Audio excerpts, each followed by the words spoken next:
Acuerdo de sueldo mínimo de $500 para 2024, los en las MIPYMES y el impacto económico Facts. Este lunes, el gobierno y la Central Unitaria de Trabajadores, CUT, pactaron un protocolo de acuerdo para establecer el reajuste del ingreso mínimo mensual, que contempla un alza gradual que alcanzaría los $500.000 durante el próximo año. Esta idea fue criticada por algunos sectores, ya que deja fuera a las MIPYMES. Pero será el Congreso el encargado de aprobar o no esta propuesta. De aprobarse este proyecto, el primer incremento se llevaría a cabo a partir del 1 de mayo del presente año, pasando desde los actuales $410,000 a $440,000. Después, a $460,000 el 1 de septiembre de 2023, y posteriormente se alcanzarían los $500,000 el 1 de julio de 2024. Posterior a esa fecha, se pactó, además, efectuar un reajuste automático del ingreso mínimo mensual dependiendo del índice de precios al consumidor, IPC, que se registre entre los meses de julio y diciembre de 2024, y que se concretaría en enero del 2025. Según explicó el Ministerio de Hacienda, solo en el caso que el IPC acumulado durante 2023 supere el 6%, se implementará un alza previa de $10,000 el 1 de enero de 2024, quedando el sueldo mínimo en $470,000 en dicha fecha, y luego seguir con el alza gradual previamente establecida. Este acuerdo es una bofetada a las MIPYMES, ya que el gobierno prefirió sentarse a la mesa a pactar con un interlocutor que representa a trabajadores del sector público que no reciben el sueldo mínimo, y que no da representatividad a los trabajadores de las MIPYMES del país. Este anuncio también implica un cambio de las reglas del juego al desconocer el cronograma pactado previamente entre el gobierno y las empresas de menor tamaño, que contemplaba una alza escalonada del sueldo mínimo del año 2026.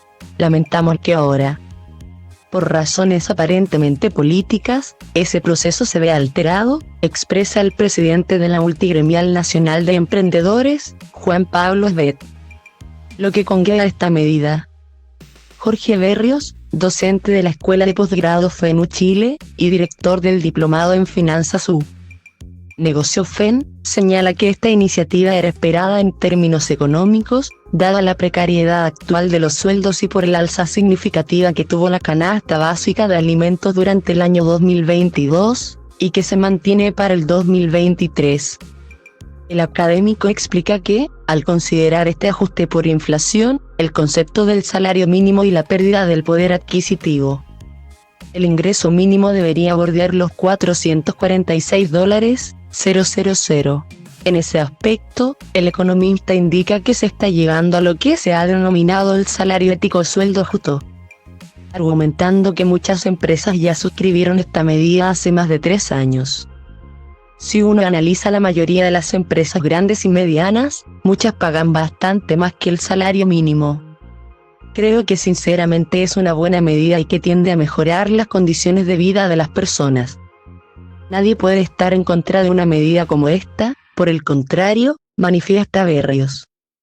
El senador RN y miembro de la Comisión de Hacienda, José García Ruminot, aunque sostiene que es una buena medida para proteger el ingreso de los más vulnerables, indica que dejar fuera a las MIPYMES afectará negativamente a sus empleadores, argumentando que estos deben pagar salarios e imposiciones previsionales, sumado a las dificultades de financiamiento producto del alza en las tasas y la estrechez financiera, asegurando que esto genera un panorama complejo para este tipo de empresas. Es una aspiración compartida que los trabajadores puedan recibir el mayor ingreso posible. En el caso de las MIPYMES, se reconoció que los $410,000 estaban fuera de sus posibilidades, por lo que el Congreso subió un subsidio para que no quebraran, ahora con una alza escalonada a $500,000. Lo constatado por el Congreso será aún más profundo. Pierden las MIPYMES, cuyo modelo de negocio se fundamenta en recursos humanos, pierde el 27,3% de informales. que se les aleja la posibilidad de formalizarse, pierde el 8,4% de desocupados, que verán alejarse la posibilidad de su contratación, ganan las grandes empresas que, al tener modelos de negocio sustentados en activos fijos, verán disminuir la competencia que intentan hacer las MIPYMES, afirma Carlos Boada, director del Departamento de Estudios de CONAPYME y Multigremial. Boada indica que esta medida supone desconocer el propio programa de gobierno, que se definía como ProPyme, y señala que se verían afectadas el 98,4% de las empresas formales, que son las MIPYMES. Además, el experto agrega que, en el año tributario 2022, estas empresas solo participaron del 12,85% de la cuota del mercado nacional, correspondiente al peor porcentaje desde que existen estadísticas en Chile.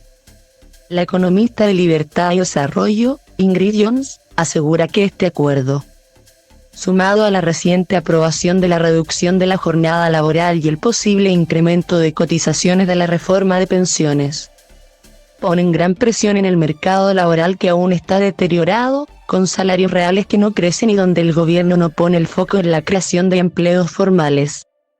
Nosotros estamos de acuerdo con que los chilenos tienen que ganar más dado a la inflación.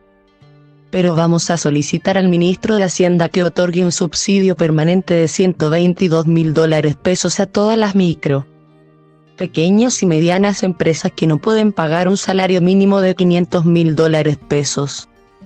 En ese sentido, hacemos un llamado al Senado y a la Cámara de Diputados para que protejan a las MIPYMES y a los emprendedores, para que no haya quiebras ni desempleo, añade Juan Pablo Esbet.